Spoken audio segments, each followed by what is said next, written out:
Kelly, thank you so much for being with me today. Thank you for having me. I saw your panel earlier on. Would you like to elaborate a little bit? What was the panel about? Sure. What we were talking about was AI and the usage of it, what we're looking at moving forward and how we're utilizing that software today in our operations. I think there's also a lot of questions around how is AI going to help us create savings, and whether it's in payroll, whether it's just in flat out expense, and what that's going to look like in the future. So it was a great conversation to have. I think ultimately the consensus is it's still new. We're still learning more about it, but there's certainly tools that are helping us be more effective in the space. What are some practical ways in which you at Capstone, your company, leverages AI currently? So today we leverage it by utilizing leasing AI. We have both a CRM AI component, and then we also have an AI leasing software outside of the CRM. Both of those follow up with prospects. They also engage in a different way with the prospect to ensure that they're able to set the appointment. And so what we've seen is an increase in appointments set for each of our leasing agents, which is ultimately turning into a better conversion ratio and also better leasing traction overall. When it comes to technology, I think that there's a lot of fear out there from employees in general, thinking that AI is going to take their jobs. In other words, AI in, humans out. What's your take on that?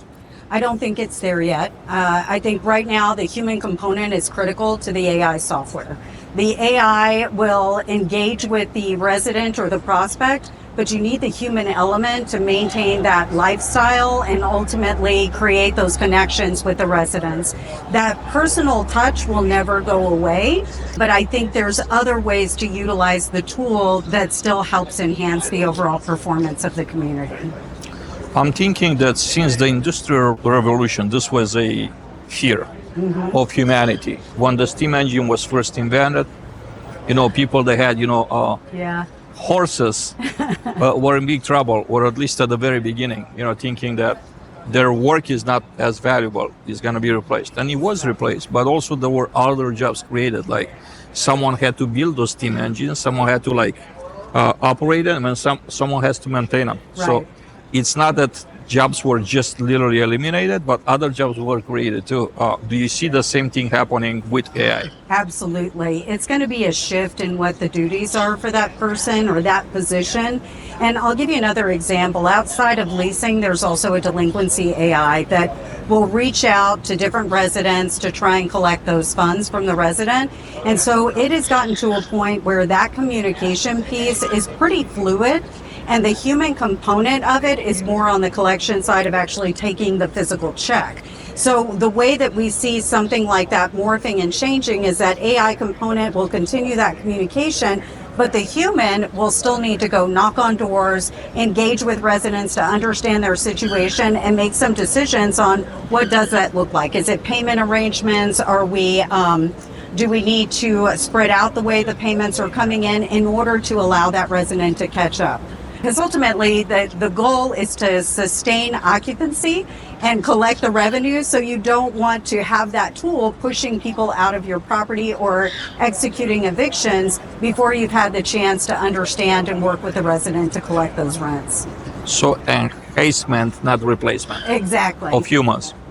Now, I'm thinking about, I'm playing a little bit of a devil's advocate here. Okay. And I'm thinking about platforms like Airbnb, for example. Of course, there are commonalities between that business model and us were a lot longer term in multifamily. But I'm thinking everything is done through an app there. Shouldn't we be available to do certain things, like to handle the entire leasing process through an app and just eliminate the human touch? Well, funny enough, we do have that. We have an online process where an applicant can come in, they can fill out an application, they can choose their apartment, but there's still the element of lifestyle. And AI cannot create lifestyle. Lifestyle is created by humans, and that engagement is the part that can't be replaced. And so although the leasing, the functionality of leasing a home can potentially move into an app or a technical place, that engagement still belongs to humans. And as long as that exists, it's going to continue to be that way, because that's ultimately what makes us different, right? Because every property has a box to sell. And so what makes a difference for the prospect on the other side is, which box am I going to buy? They typically will buy the box from the person that they enjoy the most, that they know they're going to get the customer service back in return. What keeps, I know that you're mainly a third-party management company, Yes. so I'm super curious, what keeps your clients up at night? Oh, what keeps our clients up at night? Well, the market right now, for sure. We're in a bit of a tough spot. We see some opportunity for rents to start eking up towards the end of this year, beginning of next year. So that's always a main concern. Right now, collections is also a big part of the distressed assets and some of the complications that we're running into. But the number one issue still comes down to people. Do you have the right people on your community to be effective? What happens when you have to replace those people? And how do you find qualified applicants to bring into your building? Because again, that lifestyle, that human component still matters. And so finding the right people to execute the mission is really the one thing that keeps people up at night. When it comes to a differentiator or two, what would you say are the top 2 or 3 maybe differentiating attributes of the type of services that you're offering from the other third-party management companies? So the differentiator for us is we're very close to our clients. We believe that communication is critical, and so we make ourselves available. It's not unusual to have your RM on the phone, your RVP on the phone, and even sometimes myself, depending on what the situation is. But the more we can keep those lines of communication open with the client and work with them towards a plan of improvement is always more lucrative than trying to do it through one person. And so really being that force behind the client is what helps them feel a little bit better about our services. In addition to that, we're always looking for new technologies and new ways to implement it that doesn't feel like a rough change. We try to smooth those out. We pilot it on properties that are a little more stable so that it doesn't create any unnecessary instability. But being able to do that allows us to really test and understand what is available in the industry that we can potentially implement to save our clients money. One thing that comes to mind, there's a story that I read 3 weeks ago on LinkedIn.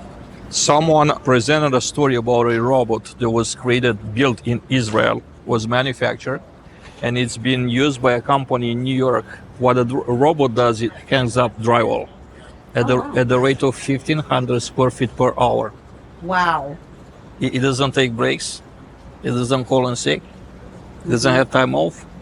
And it just gets better by the day. With AI right now, there's a real possibility that if there's a number of robots working, and while they're working, they're gonna have challenges and making mistakes, all that data is being used and is gonna be turned around and used to improve their processes. Mm-hmm. And the way we improve technology, back in the day versus the way everything's connected via AI right now, today we move at a light speed.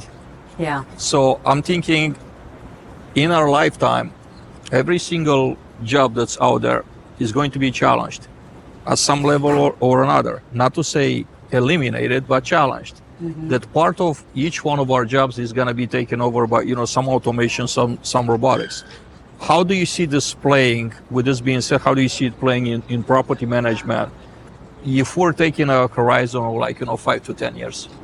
Well, that's tough to say because I'm not sure we know what AI is truly going to be capable of or how it's going to engage us in the future. But, one of the interesting things that we talked about recently, not just in the panel, but outside the panel, is we are going to see new positions created. A prompt engineer was one of the phrases that were brought up today. And what that is someone that would know what to put into the system in order to retrieve the results you're looking for. And then having people to analyze those results to ensure that we understand that it's doing what we expect, right? So the expectation around the software is still something that we're building out to. I do think in 3 to 5 years, we're going to continue to see that enhancement of the technology, and I think we're going to be able to increase those communications, and that's going to help us potentially get to a place where we can do economies of scale, where now maybe we're sharing team members rather than having separate team members for each property. At least that's the hope. Now, whether it happens, we'll see.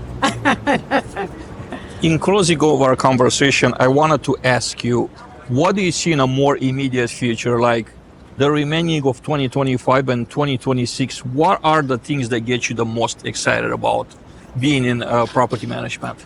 Data, analyzing data, utilizing the software to really run through all of the websites, all of our reviews, all of the components that will give us enough data to understand where are our weak points, where are opportunities, and where are we doing well, right? So those are the pieces that are most exciting, because those items take multiple hours from a human.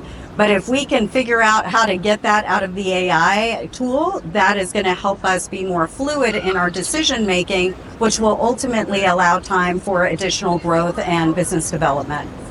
Kelly, it's been amazing to having you on. Thank you so much for coming. Thank you so much. Thank you for inviting me.